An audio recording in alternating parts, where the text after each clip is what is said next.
bon, frère et sœur, de vous voir encore une fois ce matin. Moi-même, ça m'a pris court de voir passer fort, mon frère, il dit que c'est passé fort. Michel disait, je ne sais pas si c'est la semaine passée ou la semaine précédente, il avait hâte de voir quelqu'un venir en avant. La prière a été exaucée. Alors, sans plus tarder, tournez avec moi on va lire trois courts passages des Écritures. Le premier, c'est dans Acte 13. Acte 13, le verset 15. Acte 13, le verset 15. Il est écrit, après la lecture de la loi et des prophètes, les chefs de la synagogue leur envoyèrent dire, « Hommes frères, si vous avez quelques exhortations à adresser au peuple, parlez. » Deuxième verset dans Acte 20, un petit peu plus loin, Acte 20, le verset 2. Vous allez voir, vous allez comprendre le lien facilement entre ces trois versets. Acte 20, le verset 2, qui nous dit, « Il parcourut cette contrée en adressant aux disciples de nombreuses exhortations. » Et le dernier, dans 1 Thessaloniciens,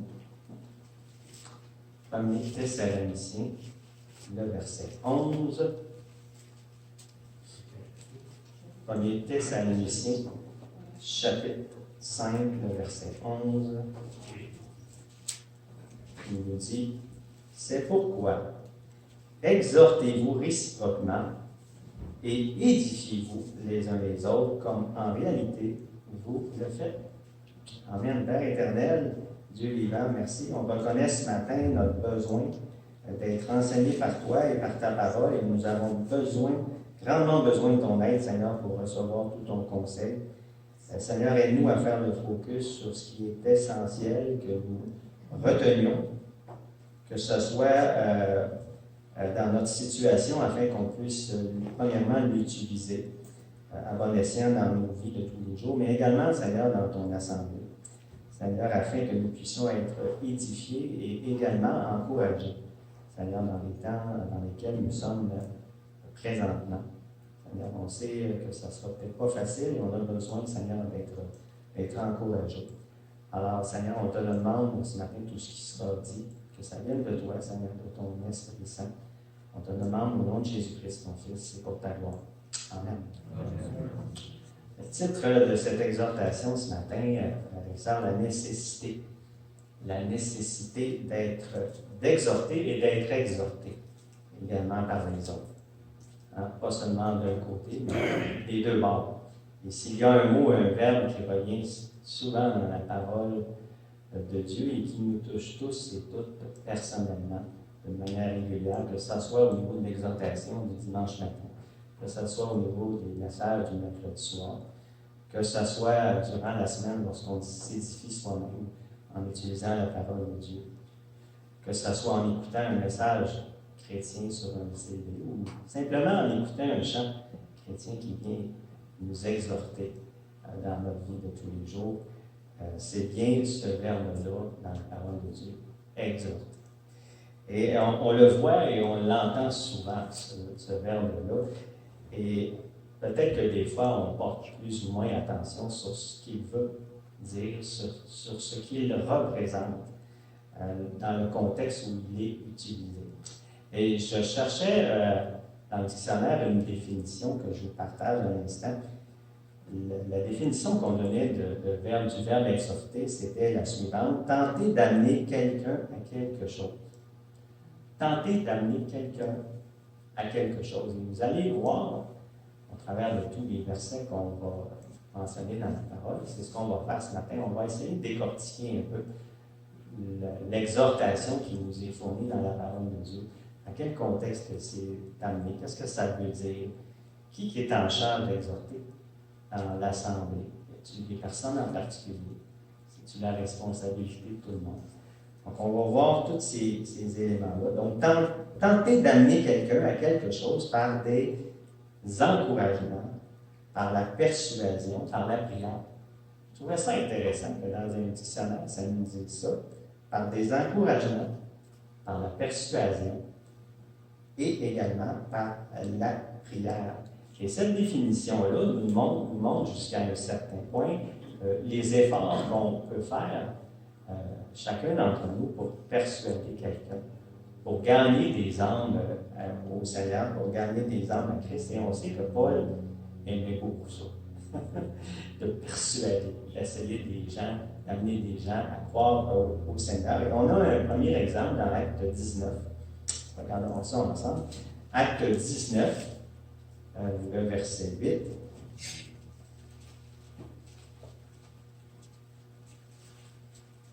On sait que Paul était utilisé pleinement par le Seigneur pour persuader les gens à travers des Écritures, pour les amener à croire au Seigneur Jésus. Ça devrait être nous aussi, notre fonction. On agit comme des ambassadeurs pour le Seigneur de toute manière. Donc, Acte 19, le verset 8, nous dit: Ensuite, Paul entra dans la synagogue où il parla librement. Pendant 3 mois, il discourut sur les choses qui concernent le royaume de Dieu, s'efforçant. Il s'efforçait de persuader ceux qui l'écoutaient. Il y en a qui refusent d'écouter, mais il y en a qui vont quand même écouter ceux qui l'écoutaient. Et on peut voir, frères et sœurs, ce zèle, cet ardent désir, cette ténacité également de Paul. Passer 3 mois, alors prions-nous passer 3 mois avec les mêmes individus, essayer de les persuader de croire au Seigneur Jésus. On voit cette ténacité. On voit dans un autre exemple, dans Acte 28, le verset 23, que Paul continue, même s'il avait été assigné à résidence. Imaginez-vous, on est malade, on est assigné à résidence. Lui, il continue. Seigneur, tu as permis que je demeure là. Donc, je continue. Exactement comme tu me l'as demandé de le faire. Il déployait des efforts en utilisant les Écritures de l'Ancien Testament pour convaincre un grand nombre de Juifs que Christ était, bien entendu, le Messie, rapporté autant dans la loi que par les prophètes. Il est écrit dans Acte 28, le verset 23. Ils lui fixèrent un jour et plusieurs vinrent le trouver dans son logis. Paul leur annonça le royaume de Dieu en rendant témoignage et en cherchant par la loi de Moïse et par les prophètes à les persuader de ce qui concerne Jésus. L'entretien dura depuis le matin jusqu'au soir. Et c'est intéressant de voir qu'il y a des gens qui peuvent nous écouter du matin jusqu'au soir. Ils ne s'en vont pas. À la minute qu'on ouvre la bouche, souvent pour Jésus, on voit les gens fuir, et nous autres, ils restaient là. C'est intéressant de voir qu'on peut continuer. Il continue à nous écouter. Et Paul saisissait, frères et sœurs, toutes les occasions pour rendre témoignage de Christ. Et il le faisait tellement bien. Puis Paul, quand on dit ça, c'est qu'il rachetait le temps. La parole nous dit de racheter le temps quand les jours sont mauvais. Donc, il utilise toutes les opportunités, toutes les portes ouvertes que le Seigneur lui donne pour apporter cette parole. Il y en avait un, le roi Agrippa, qui lui avait dit dans Acte 26, 28, tu vas bientôt me persuader. Et si tu continues là, tu vas me persuader de devenir chrétien. C'est intéressant. Moi, j'aimerais ça que dans le témoignage que j'ai fait dans le passé, que des gens disent hey, si tu continues, Guy, là, tu vas me persuader de devenir chrétien. Ça aurait donc été agréable. Donc, on voit ici que la persuasion, c'est un synonyme de l'exhortation, puisque ça l'amène des gens à croire au Seigneur Jésus en utilisant la puissance de l'Évangile. Donc, maintenant, dans la parole de Dieu, les exhortations sont utiles autant, frères et sœurs, sous la forme positive que sous la forme négative. C'est intéressant de constater ça. On a un premier exemple qu'on va regarder dans 1 Timothée. 1 Timothée, chapitre 2, verset 1. Un exemple positif. Et quand on dit positif, c'est pour les amener à faire quelque chose. Quand c'est négatif, c'est pour les amener à ne pas faire quelque chose. Donc, les exhortations peuvent servir autant d'un bord que de l'autre. Donc, ce premier exemple-là, dans 1 Timothée 2, le verset 1, ça nous dit « J'exhorte donc, avant toute chose, à faire. » Donc, c'est quelque chose qui est positif. On exhorte quelqu'un à faire quelque chose, des prières, des supplications, des requêtes, des actions de grâce pour tous les hommes, pour les rois et pour tous ceux qui sont élevés en dignité, afin que nous menions une vie paisible et tranquille, en toute piété et honnêteté. Donc, c'est un encouragement, quand on dit exhortation, c'est un encouragement dans ce cas-ci, que Paul nous donne de prier sans exception pour tous les hommes. Et ça, peu importe que nous les aimions. Et ça, c'est pas facile. Hein? Peu importe que ces personnes-là, ils nous demandent de prier pour eux. Peu importe s'ils nous maltraitent ou non. Parce qu'on sait que dans la parole, des fois, il y avait des maîtres, il y avait des esclaves. Peu importe s'ils étaient bien traités, maltraités. Le Seigneur nous demande quand même de prier. Peu importe s'il nous dirige bien ou non. Et ça, on le remarque surtout dans notre société d'aujourd'hui. Des fois, on a l'impression d'être mal dirigé. Mais le Seigneur nous demande quand même de prier. Et la raison est fort simple. Frères et sœurs, au verset 3, ça nous dit « Cela est bon et agréable au Seigneur devant Dieu, notre Sauveur, qui veut, qui désire, dans le fond, que tous les hommes soient sauvés et parviennent à la connaissance de la vérité. » Et en plus de ça, il y a un bonus. Et on aime ça des fois quand on nous donne un cadeau, quand on a quelque chose de plus qui nous est accordé. Et le bonus, on peut le trouver au verset 2, que nous menions une vie paisible et tranquille. Alléluia! On aime ça quand on peut mener une vie paisible et tranquille. Et comme on l'a mentionné précédemment, l'encouragement ou l'exhortation donnée dans la parole de Dieu peut se traduire également par une action à ne pas faire. Il y a quelque chose qu'on aime. On ne veut pas que les personnes continuent de faire et on les encourage ou on les exhorte à cesser de faire ces choses-là. Et selon moi, il n'y avait pas une meilleure personne que l'apôtre Pierre qui avait cette autorité-là pour exhorter les personnes à ne pas faire quelque chose. On a cet exemple-là dans 1 Pierre 2, le verset 11. Et ce matin, je vous donne tous ces exemples-là d'exhortation parce que c'est quelque chose qui est important, c'est quelque chose que, dans les temps dans lesquels nous sommes, nous allons devoir nous exhorter ou être exhortés par les autres, peut-être plus souvent qu'on pense. Donc, il est écrit dans 1 Pierre 2, verset 11, « Bien-aimés, je vous exhorte. » Ou dans ce cas-ci, je vous demande, comme étrangers, voyageurs sur la terre, à vous abstenir. Donc là, ce n'est pas à faire quelque chose, mais à vous abstenir de faire quelque chose, à vous garder ou à vous préserver des convoitises charnelles qui font la guerre à l'âme. Donc, cette exhortation va rappeler à tous les chrétiens, premièrement, que notre domicile n'est pas ici, sur cette terre. Des fois, on est bien positionné, on est bien où ce qu'on est, mais notre domicile, ce n'est pas ici, frères et sœurs. C'est une place qui nous est réservée dans les cieux et c'est là-dessus qu'on devrait regarder en tout premier lieu. Elle nous rappelle également que bien des choses ou de mauvais désirs peuvent faire la guerre à notre âme.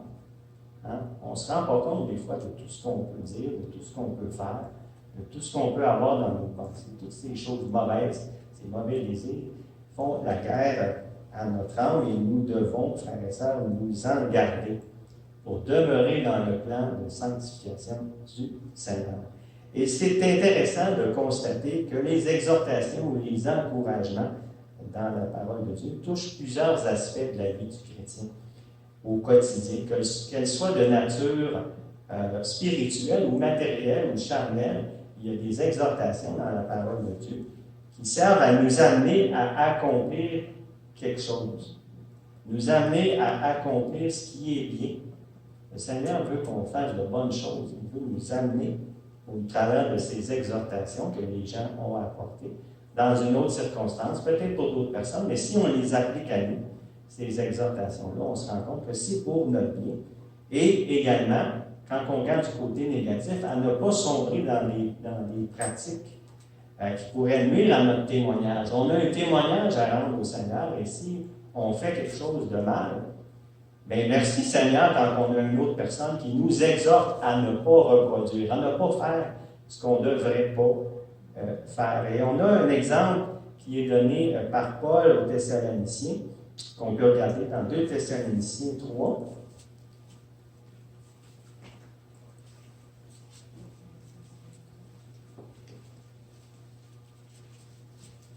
Et c'est une exhortation à ne pas reproduire quelque chose dans ce cas-ci, parce que ces personnes-là à qui il s'adressait, dans 2 Thessaloniciens 3, verset 12, ces gens-là vivaient dans le désordre, ils ne travaillaient pas, probablement vivaient au crochet des autres. Donc, le Seigneur ne veut pas ça. Donc, Paul disait, nous invitons ces gens-là et nous les exhortons. On les invite au nom du Seigneur Jésus-Christ à manger leur propre pain en travaillant paisiblement.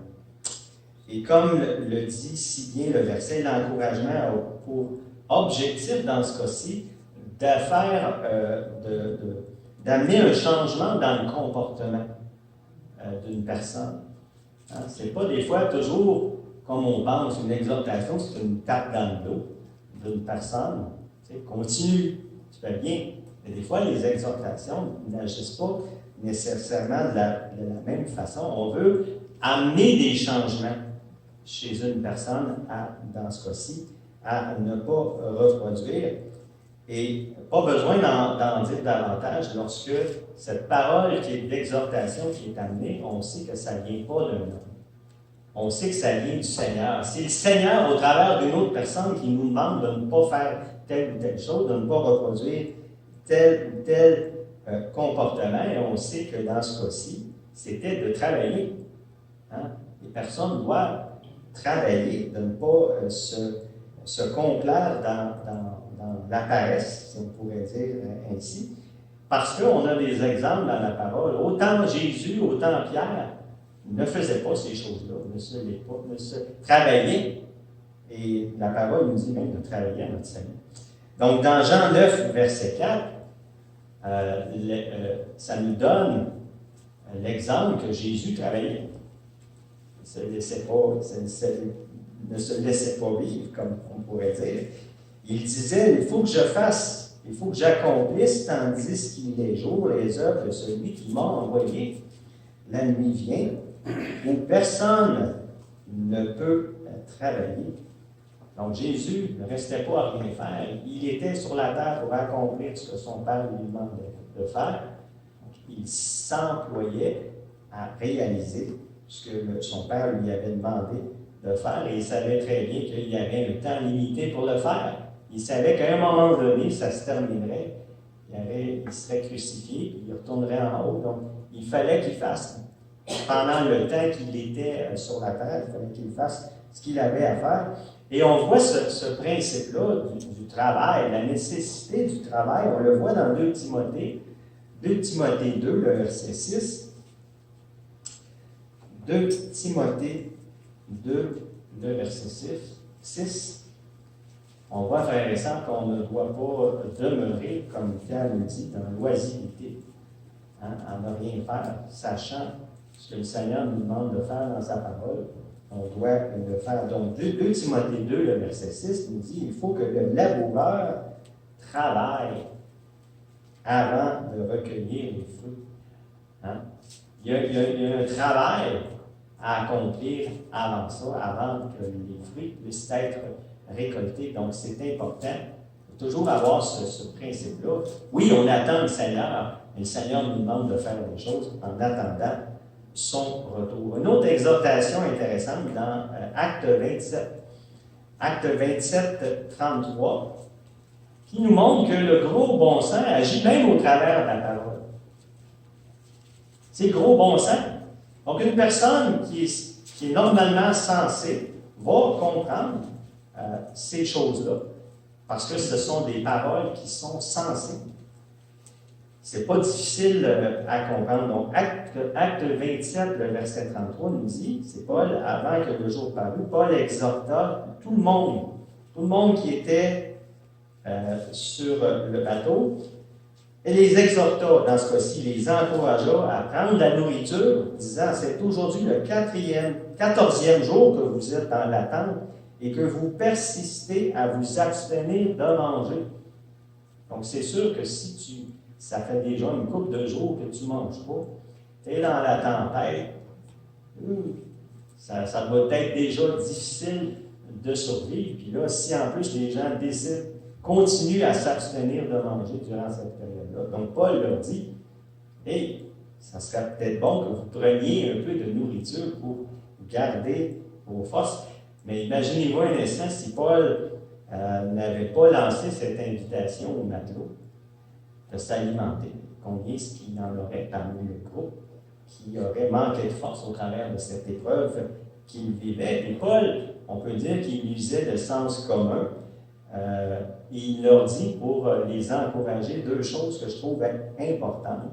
La première chose dans Acte 27, 22, juste un petit peu auparavant, il leur dit maintenant, je vous exhorte à prendre courage. À prendre courage. C'est sûr qu'au travers des épreuves qu'on vit, frères et sœurs, à un moment donné, on a tendance plus à être découragé. Quand ça ne va pas aussi bien que ça devrait aller, on se décourage. Donc, Paul, déjà en partant, leur donne cette parole d'exhortation pour les encourager. Hein? C'est ça qu'on devrait faire. Quand on voit une personne qui est découragée, on lui donne une parole d'exhortation pour l'encourager, pour l'amener du découragement vers un état d'encouragement. Et c'est souvent dans notre esprit qu'on se sent découragé. C'est cet état d'esprit dans lequel on se maintient. Donc, il faut sortir de cet état d'esprit-là. Donc, une parole d'encouragement, une parole d'exhortation nous amène à changer cet état-là. Et dans Acte 27, 34, Paul leur dit, bien là, je vous invite à prendre de la nourriture, car cela est nécessaire pour votre salut, et aucun de vos cheveux ne se perdra. Donc, c'est le temps de passer souvent à l'acte par la foi. Hein? C'est par la foi, des fois, qu'on agit. On ne sait pas trop vers quoi, mais quelqu'un nous donne une parole d'exhortation, nous dit, hey, fais telle ou telle chose, mais des fois, on ne comprend pas. Mais c'est de le faire par la foi pour passer d'un état à un autre. Ici, c'était du jeûne à s'alimenter. Les gens, peut-être qu'ils ne comprenaient pas, mais Paul comprenait que s'ils ne s'alimentaient pas, ils s'en allaient vers leur mort, dans le fond, à proprement dit. Donc, en lisant la suite, on voit à quel point Paul a été persuasif dans ses encouragements qu'il a adressés aux membres de l'équipage du bateau dans lequel il voyageait. Et on voit ça dans les versets 35 et 36. Les versets 35 et 36 nous disent, « Ayant ainsi parlé, il prit du pain, et après avoir rendu grâce à Dieu devant tous, il le rompit et se mit à manger. » Et quand on donne, frères et sœurs, une exhortation à quelqu'un, souvent il faut donner l'exemple. Il faut soi-même le faire pour inciter d'autres personnes à agir de la même façon que nous. Si on donne l'exemple, bien, c'est pour montrer aux autres, regardez, là, moi je vais le faire en premier. Hein? Rappelez-vous quand vous avez commencé, là, ça me vient à l'esprit, rappelez-vous quand vous avez commencé à nager, peut-être. Il y a quelqu'un d'autre qui vous a dit, hey, fais ça, va-t'en dans l'eau, couche-toi, étends tes mains. Tu sais, la personne nous donne un exemple, puis nous, tout ce qu'on fait, ça nous rassure. On reproduit ce que l'autre personne vient tout juste de faire. Et la parole nous dit, et tous, reprenant courage, mangèrent aussi. Alléluia! Donc, ça fait en sorte que la parole d'exhortation, l'exemple qu'il a donné, ça a fait en sorte que les gens sont sortis de l'état, il les a amenés du point A au point B. Et ça nous dit une chose, frères et sœurs, c'est que puissions-nous être aussi convaincants et convaincus lorsqu'on parle de Jésus. Lorsqu'on rend témoignage du Seigneur, qu'on soit comme Paul, hein, qu'on soit convaincant, puis convaincus nous autres mêmes, parce que si on est convaincus, on va montrer aux autres qu'est-ce qu'il y en a. On va montrer aux autres qu'est-ce que le Seigneur a pu accomplir dans nos vies et ça va les amener, ça va faire en sorte que le témoignage que les gens vont voir, le témoignage que les gens vont entendre, ça va les amener à croire et à donner leur vie à Christ. Hein? Maintenant, à partir des versets que nous avons lus dans la parole de Dieu, plusieurs pourraient croire que la responsabilité d'exhorter s'est restreinte à certainement quelques-uns, quelques personnes, pasteurs, les diacres, ceux qui possèdent un don d'exhortation. Et on voit au travers des différents exemples que la parole de Dieu nous donne, on va en regarder un premier, Acte 15. Et on va voir que, oui, il y a des gens en particulier qui exhortaient, peut-être plus que d'autres, c'était peut-être une responsabilité qu'ils avaient, que le Seigneur leur donnait. Acte 15, le verset 32, ça nous dit que Jude et Silas, qui étaient eux-mêmes prophètes, donc la parole nous dit que ces deux personnes-là, Jude et Silas, prophètes, ils étaient prophètes, les exhortèrent et les fortifièrent par plusieurs discours. Donc, ces deux personnes-là mettaient en pratique le don qu'ils avaient reçu de l'Esprit et d'en faire bénéficier l'Assemblée. Hein? 1 Pierre 4,10 nous dit en ce sens, comme de bons dispensateurs, vous le savez, hein, les diverses grâces que Dieu nous a données, que chacun de vous mette au service des autres. Et ce n'est pas pour nous autres que le Seigneur nous a donné ces dons-là d'exhortation, c'est pour justement qu'on puisse les utiliser dans l'Assemblée. On a dit ce matin qu'il y en a plusieurs qui sont présentement vivent des choses difficiles dans leur vie. Et je pense que la parole tombe à point ce matin. On a besoin d'entendre que le Seigneur peut nous utiliser pour être une source d'exhortation, les uns pour les autres. Et on va voir tantôt qu'il faut également les recevoir, ces paroles. Ce n'est pas juste d'un côté, ce n'est pas juste les personnes qui vont les amener, mais il faut également être capable de les recevoir, ces paroles d'exhortation. Et ces deux personnes, Silas et Jude, mettaient en pratique ce qu'enseigne la parole dans 1 Corinthiens 14, 3. Celui qui prophétise, au contraire, parle aux hommes, les édifie, les exhorte, les console. Donc, c'était des tâches qui étaient attribuées justement aux personnes qui prophétisent. Et c'est toujours bon de voir, frères et sœurs, lorsque les dons de l'Esprit sont utilisés dans l'Assemblée. C'est agréable de voir ça et que ça réponde aux besoins. Hein? Il y a toujours des besoins qui sont identifiés dans les assemblées et le Seigneur les connaît, ces besoins-là. Il donne des paroles, des personnes pour donner des exhortations, des dons d'exhortation pour justement soit édifier, soit exhorter, soit consoler, peu importe le besoin. Le Seigneur est là, il nous donne tout ce qu'il faut. Également, d'autres personnes ont cette responsabilité d'exhorter dans l'Assemblée. 1 Thessaloniciens 5. 1 Thessaloniciens 5, 12.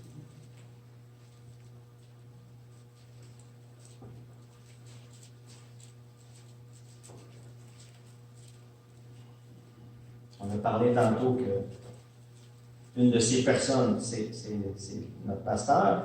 Nous vous prions, frères, d'avoir de la considération pour ceux qui travaillent parmi vous, qui vous dirigent dans le Seigneur et qui vous exhortent. C'est une responsabilité ou qui nous avertissent, hein, si on veut regarder aussi l'autre aspect de certaines choses qui vont. Oui, c'est sûr que notre pasteur veut nous encourager à faire certaines choses, mais également veut nous avertir de d'autres choses, peut-être qu'il y a des choses qu'on fait qui ne sont pas bien, ou des dangers, ou peu importe, les choses dont on doit être averti. Et c'est une responsabilité, frères et sœurs, qui est confiée, une responsabilité importante, qui est confiée aux dirigeants d'une Église afin d'être en mesure de pouvoir encourager ceux et celles que le Seigneur a placés sous sa responsabilité, sous ses soins, sous sa protection. Hein? Ce sont les choses qui sont à faire pour le berger. Et c'est Paul qui disait justement dans Tite, chapitre 1, le verset 9, hein, que les dirigeants soient attachés. Hein? Attachés premièrement à la vraie parole telle qu'elle a été enseignée, afin d'être capables, hein, il y a un prérequis là, afin d'être capables d'exhorter selon la saine doctrine et de réfuter les contradicteurs. Et c'est intéressant ici de constater que tout ce qui doit sortir de la bouche de celui qui dirige le troupeau de Dieu doit s'appuyer, frères et sœurs, entièrement sur la parole de Dieu.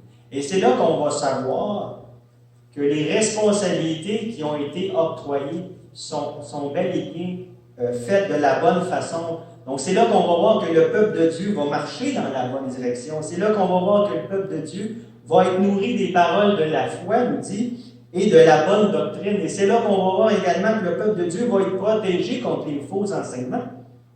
Hein? Donc, si les choses qui sont amenées sont en accord avec la saine doctrine, donc à ce moment-là, on sait qu'on s'en va dans la bonne direction. Et rappelons-nous les paroles de Paul à Timothée, dans 1 Timothée 4, le verset 13, qui lui disait quelque chose comme ceci: « Jusqu'à ce que je vienne, Timothée, applique-toi à quoi en premier? À la lecture. Lecture de la parole. Et c'est important que ce soit toujours la parole qui soit prioritaire sur toute chose. Et ensuite, à l'exhortation et à l'enseignement. Si on n'a pas cette parole au départ, ça sera difficile probablement d'exhorter et d'enseigner selon les principes de cette parole. Et bien que cela fasse partie, frères et sœurs, des responsabilités, des fonctions des dirigeants de l'Église, la responsabilité d'encourager ne s'arrête pas uniquement à ces groupes de personnes. Et la parole ne manque pas de versets pour nous montrer que cette responsabilité, elle est partagée. Elle est partagée dans le corps de Christ et que chacun d'entre nous, nous avons un rôle à y jouer. Et c'est important qu'on puisse comprendre ça. Premièrement, le premier verset qu'on peut regarder dans Romains 15. Romains 15, 14. Paul s'adressait aux Romains à ce moment-là. Il leur disait ceci: « Pour ce qui vous concerne, mes frères, je suis moi-même persuadé que vous êtes pleins de bonnes dispositions, remplis de toute connaissance et capables de vous exhorter les uns les autres. » Donc, il constatait qu'ils étaient capables de s'exhorter les uns les autres, mais il y a encore une fois un prérequis à tout cela. Il faut se demander, frères et sœurs, mais qu'est-ce qui nous rend capables de nous exhorter entre nous? Qu'est-ce qui va nous rendre cette capacité? On sait que la capacité vient du Seigneur, mais des fois, il y a plus que ça. Les éléments de réponse nous sont donnés juste auparavant, lorsqu'il nous dit « plein de bonnes dispositions ».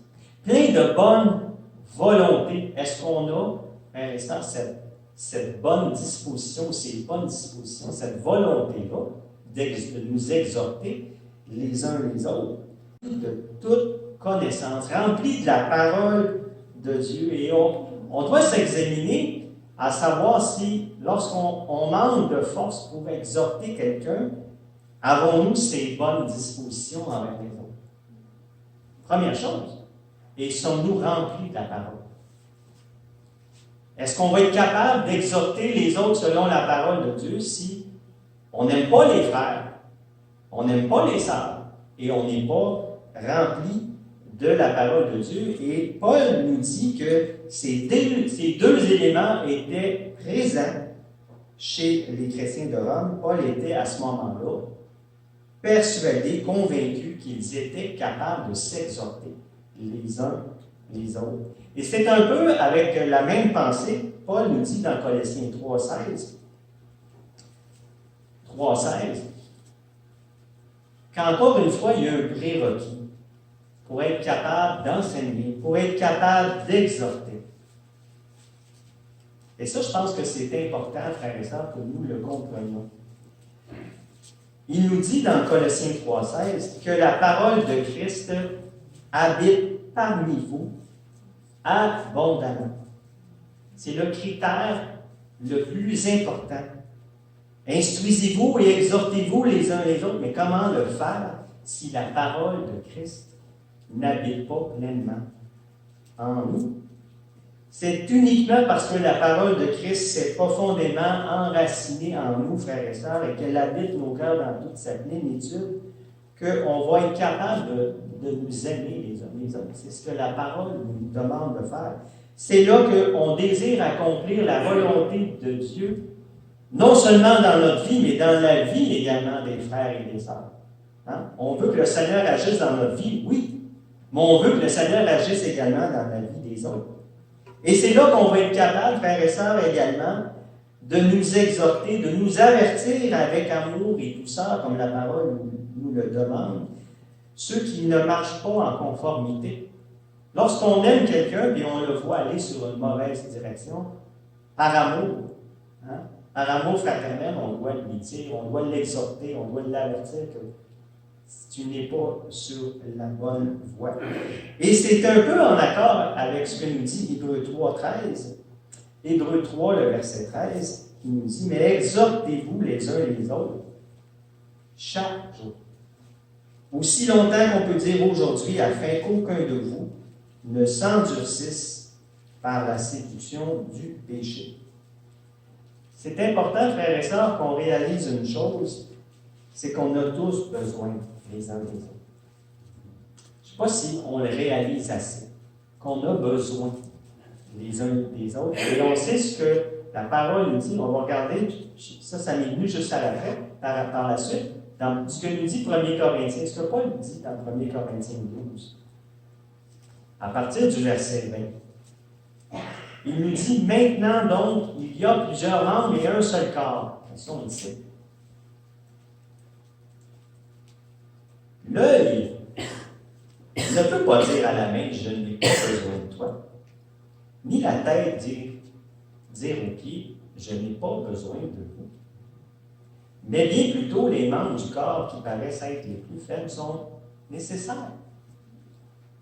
On est tous nécessaires. Le Seigneur nous a placés dans son corps et c'est important de le réaliser, qu'on a tous besoin les uns des autres, sans exception. Dans notre cheminement spirituel, mais il faut au préalable, frères et sœurs, que la parole de Dieu vienne faire son œuvre. Vienne faire son œuvre, qu'on comprenne ce que le Seigneur veut que nous fassions, pourquoi il nous a placés dans un corps et l'importance que le Seigneur attribue à chacun d'entre nous, individuellement. Il y a une fonction, il y a une raison pour laquelle il nous a placés là et c'est important. Et il faut que justement cette parole vienne faire son œuvre en nous et que l'Esprit nous en convainque. Et on regarde toujours ce verset-là dans la parole, Hébreux 10, 25. Et je pense qu'on en parle souvent. On en parle souvent dans ces temps difficiles dans lesquels nous sommes, et je pense que c'est important qu'on le réalise. Encore une fois ce matin, lorsque ça nous dit de ne pas abandonner notre assemblée comme c'est la coutume de quelques-uns, la parole nous dit « Mais exhortons-nous réciproquement. » Et cela d'autant plus que vous voyez s'approcher le jour. Et ceux et celles qui décident sans aucune raison ou volontairement de rester chez eux, de demeurer chez eux pour louer le Seigneur et pour s'édifier, ils n'ont pas compris. Ils n'ont pas compris le plan que le Seigneur avait pour son corps, le rôle essentiel qu'on a à y jouer. Ils n'ont pas compris que c'est dans la grande assemblée, c'est lorsqu'on est tous ensemble qu'on apprend à s'aimer, qu'on apprend à se pardonner, qu'on apprend à s'apprécier, qu'on apprend à veiller les uns sur les autres. Ce n'est pas en demeurant chacun chez soi qu'on peut le faire, mais c'est bel et bien, on le vit ici dans l'Assemblée. Et ils n'ont pas compris également que c'est dans la grande Assemblée que le Seigneur utilise les dons qu'il nous a donnés. Il ne nous a pas donné un don pour nous, il nous l'a donné pour l'utilité, pour qu'on puisse s'exhorter, par exemple, les uns les autres. Et ce que j'avais à l'esprit, c'est un peu le pendant négatif. Si tous quittent l'Assemblée, comment quelques-uns dans l'Assemblée pourront dire « Amen » à ta prière ou à ton exhortation si ils sont chez eux? Comment pourra-t-on louer le Seigneur d'un même cœur, d'une même voix, si tous demeurent à la maison? Et comment pourrons-nous, comme on l'a fait ce matin, partager la Sainte Seine, cette communion que l'on a dans le corps de Christ, les uns avec les autres, si tous demeurent chez soi? Donc, c'est important, frères et sœurs, qu'on puisse y réfléchir. Et chose certaine, frères et sœurs, c'est que nous avons tous une responsabilité devant une exhortation. Tantôt, j'ai dit que c'est une responsabilité d'exhorter, mais on a aussi une responsabilité de recevoir cette exhortation-là qui nous est qui nous est donnée. La première responsabilité qu'on a, frères et sœurs, c'est d'écouter. Des fois, on ne veut même pas entendre. Ça, c'est la première étape. La première étape, c'est d'ouvrir nos oreilles et d'écouter ce que le Seigneur a à nous communiquer. Et la deuxième chose, c'est de l'accepter comme venant de Dieu et non de nous. Et ça, c'est peut-être un petit peu plus difficile. Quand ça vient d'une personne, mais c'est peut-être le Seigneur qui veut utiliser cette personne-là pour nous donner cette exhortation. Et on voit cette responsabilité présente dans Hébreux 13. Regardons ensemble Hébreux 13, 22.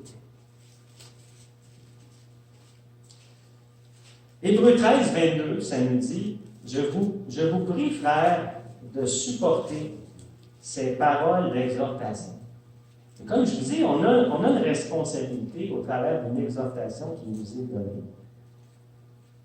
De supporter ou de faire bon accueil. De faire bon accueil à ces exhortations qui nous sont données. La raison principale, l'une des raisons principales, c'est que cette exhortation, comme nous le dit la parole, elle nous supplie, elle nous invite, elle nous demande de la part du Seigneur d'ouvrir nos oreilles et d'écouter. Prenons, frères et sœurs, cette exhortation d'Hébreux 10, 25 très au sérieux, parce que, et non pas à la légère, parce que la vie d'Église en dépend, et parce que la communion fraternelle entre nous en dépend également. Et maintenant, afin de s'encourager les uns les autres dans la voie de l'exhortation mutuelle, c'est nécessaire de savoir à quoi servent ces exhortations, à quoi ça peut servir. Une de ces choses auxquelles les exhortations peuvent servir, c'est de nous faire persévérer dans la foi. Et on peut lire cette chose-là, on a un bel exemple dans Actes 14, 22. Actes 14, 22. C'est Paul et Barnabas qui sont à l'œuvre à ce moment-là. Et c'est important parce qu'on a tous besoin, frères et sœurs, à un moment ou à un autre, de notre cheminement chrétien, d'être exhorté par quelqu'un autour de nous.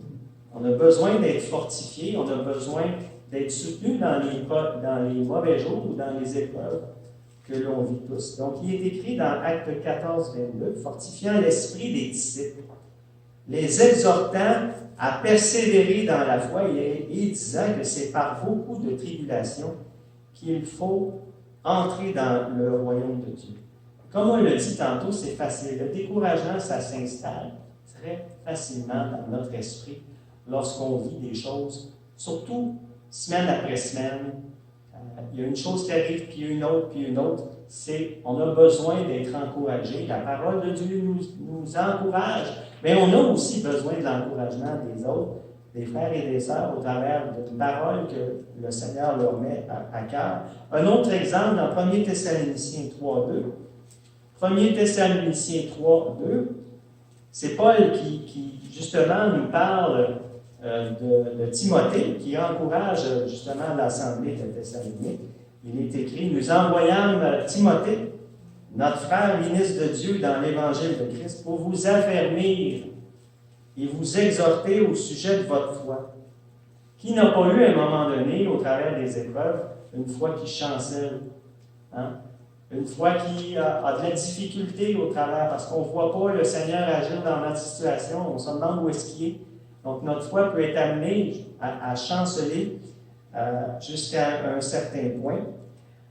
Donc, c'est important qu'on puisse continuer à nous exhorter. Un deuxième but à l'exhortation nous est donné au niveau de l'enseignement. Et ça, on n'a pas trop de difficulté à comprendre. Imaginez-vous, lorsqu'on était à l'école, on avait besoin d'être encouragé, on avait besoin d'être exhorté, que ce soit par les professeurs, que ce soit par nos parents ou d'autres personnes qui sont autour de nous pour nous aider à continuer à persévérer lorsque nous étions sur les bancs d'école. Et on voit un peu cet encouragement dans l'enseignement. Dans Colossiens 1, 28, Paul donne un peu cette exhortation afin que nous poursuivions notre processus de sanctification, notre chemin avec le Seigneur jusqu'au retour. Donc, il nous dit, c'est lui, Christ, que nous annonçons, exhortant tout homme et instruisant tout homme en toute sagesse afin de présenter à Dieu tout homme devenu parfait en Christ. Paul n'avait pas seulement la responsabilité de persuader les gens, de les amener à Christ, mais également il s'en occupait. Il les encourageait à persévérer et on sait que le suivi, c'est tout aussi important. Souvent, on va amener des gens à Christ, mais après ça, les gens sont laissés pour compte.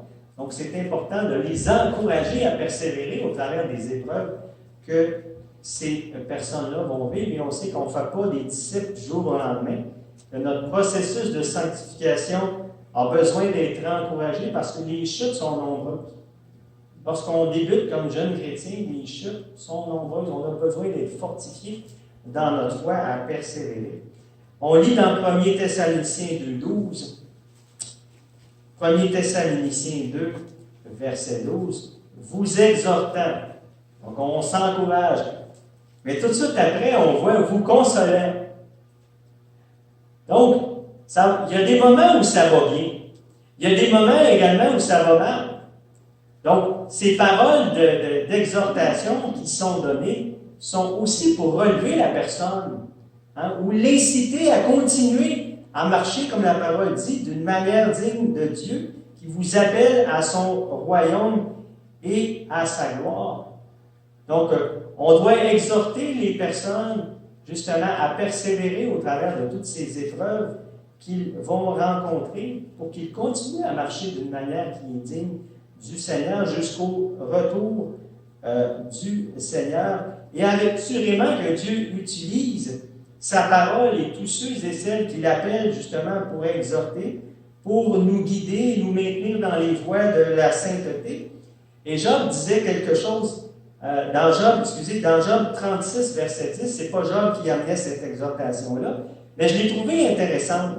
Job 36, 10, qui nous dit, il, en parlant de Dieu, les avertit pour leur instruction et il les exhorte à se détourner de l'iniquité. Le Seigneur peut nous parler au travers d'une autre personne et nous exhorter, même au travers de sa parole, à nous éloigner de ces choses dans nos vies qui ne sont pas conformes ou en accord avec sa parole. Et on voit même que le psalmiste, lui, reçoit ces exhortations-là même durant la nuit.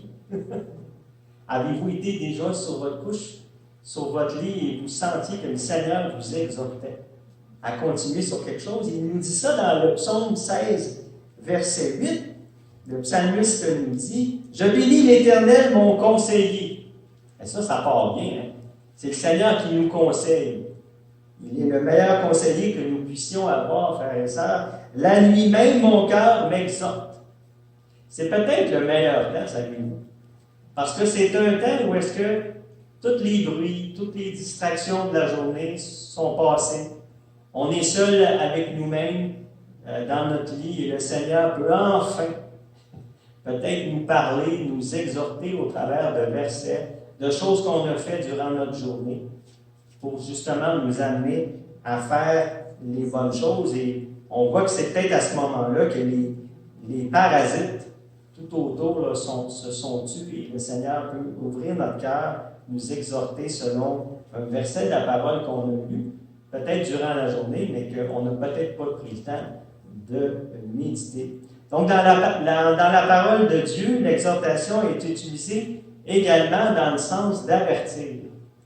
Et ça, c'est intéressant également. On a besoin d'être averti sur certaines choses. Un bon exemple nous est donné dans Romains 16, 17. Romains 16, 17, lorsque Paul avertit les frères d'une menace présente ou d'une menace à venir. Il y a des fois des menaces qui sont déjà sur place, mais d'autres fois des menaces qui s'en viennent, des menaces qui vont se présenter. Et ça me fait penser un peu à ce prophète qui s'était présenté devant Paul pour lui dire que la façon dont il était lié, c'est probablement la personne à qui appartenait cette ceinture. Lui aussi, il vivrait la même chose. Donc, il est écrit dans Romains 16, 17, « Je vous exhorte, je vous avertis, dans le fond, frères, à prendre garde à ceux qui causent des divisions et des scandales au préjudice de l'enseignement que vous avez reçu. Il leur dit, éloignez-vous d'eux. Et Paul ressentait la nécessité ou l'obligation d'avertir les frères de faire attention à quelque chose. Mais ce que je trouve intéressant également, c'est qu'il leur donne la façon d'agir. Il ne fait pas seulement les avertir de quelque chose, mais il leur dit aussi quoi faire. Et la même chose s'est produite, je crois, avec les anciens d'Éphèse, qu'on a vu justement récemment, Acte 20, 31. Acte 20, 31, il les avertit, Paul, justement, de dangers qui sont à venir. Il leur dit, veuillez donc vous souvenant que durant 3 années, encore une fois, on voit la persévérance de l'apôtre Paul, je n'ai cessé nuit et jour d'exhorter ou d'avertir avec l'âme chacun de vous que dans le fond, l'Église va être attaquée autant intérieurement qu'extérieurement. Et c'est important. Et Paul, ici, encore une fois, dans cet exemple-là, leur dit quoi faire au travers. Leur donne une exhortation, mais au travers de cette exhortation, leur dit également comment se prémunir de toutes ces choses. Il y a tellement de bonnes raisons, frères et sœurs, de s'exhorter les uns des autres. Et une de ces exhortations-là nous dit, Jude 1,3, c'est de combattre pour la foi. Regardons ça, Jude 1, le verset 3, qui nous dit, bien-aimés, comme je désirais vivement vous écrire au sujet de notre salut commun, je me suis senti obligé de le faire afin de vous exhorter à combattre pour la foi qui a été transmise aux saints une fois pour toutes. Et je me dis une chose, c'est réalisons ce qu'une simple lettre peut faire. Un simple mot d'encouragement. Également, un courriel peut-être envoyé à quelqu'un pour l'exhorter, pour l'encourager à persévérer au travers de ce qu'il vit présentement. Et on sait qu'aujourd'hui, ce qui prédomine plus souvent qu'autrement, c'est la critique. Hein? C'est la critique, c'est important, frères et sœurs, de s'encourager, de persévérer. Et combien les paroles d'exhortation sont utiles, sont nécessaires dans ces temps difficiles que nous vivons. Et une autre chose qu'on peut s'exhorter à faire, c'est de prier. De prier les uns pour les autres. On voit ça dans Romains 15, 30. Romains 15, 30 qui nous dit « Je vous exhorte donc, frères, par notre Seigneur Jésus-Christ et par l'amour de l'Esprit, à combattre avec moi en adressant à Dieu des prières en ma faveur. » Donc, on peut s'exhorter, frères et sœurs, les uns les autres, à la prière. Mais on peut s'exhorter également à l'amour. Hein? On peut s'exhorter à faire en sorte que cet amour que nous avons les uns pour les autres puisse abonder. Et on voit ça, cet exemple-là, dans 1 Thessaloniciens, le dernier exemple. 1 Thessaloniciens 4.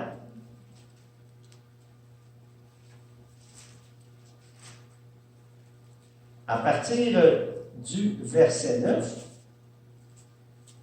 où il est écrit, pour ce qui est de l'amour fraternel, vous n'avez pas besoin qu'on vous en écrive, car vous avez vous-même appris de Dieu à vous aimer les uns les autres. Donc, on pourrait s'arrêter là. On a appris à s'aimer les uns les autres. Donc, mais, c'est pas ça, ça ne s'arrête pas là. Et c'est aussi ce que vous faites envers tous les frères dans la Macédoine entière, mais nous vous exhortons, nous vous encourageons, frères, à abonder toujours plus dans cet amour. Donc, il faut toujours aller au-delà. Il ne faut pas que ça reste comme des paroles que nous avons dans notre bouche, mais il faut également que cet amour que nous avons les uns et les autres se traduise par des actes. Hein? La parole de Dieu nous dit, dans 1 Jean 3,8, « Petits enfants, n'aimons pas en parole et avec la langue, mais en action et en vérité. » Donc, toutes ces exhortations qu'on a vues, frères et sœurs, c'est pour nous amener justement à les reproduire entre nous. Et il y en a beaucoup d'autres encore que je n'ai pas mentionné, mais c'est important que nous continuions. Donc, je veux vous exhorter en conclusion à continuer si vous le faites déjà. Si déjà vous le faites beaucoup, à exhorter les autres à droite et à gauche un frère, une sœur. Donc, continuez. Continuez à le faire. Si vous le faites à l'occasion, je vous encourage à le faire encore plus, à prendre le temps en regardant autour de vous les besoins et en exhortant les personnes qui en ont de besoin et qu'ils puissent tous et chacun bénéficier de votre support et de votre encouragement. Comme vous l'avez fait dans mon cas avec le Zona que j'ai reçu une tonne d'encouragement et c'est bon. C'est bon de recevoir ces encouragements. Et également, je vous encourage fortement à laisser les autres vous exhorter. Hein? Souvent, on aime ça exhorter les autres, mais on a de la difficulté à recevoir les exhortations des autres. Mais que vous sachiez combien Dieu vous aime, combien Dieu veut votre bien au travers des exhortations et combien le Seigneur veut utiliser les autres autour de vous pour vous apporter ces exhortations. Alors, en résumé, frères et sœurs, continuons de nous exhorter les uns les autres selon le plan que le Seigneur a voulu pour le corps de Christ. Amen. Alléluia.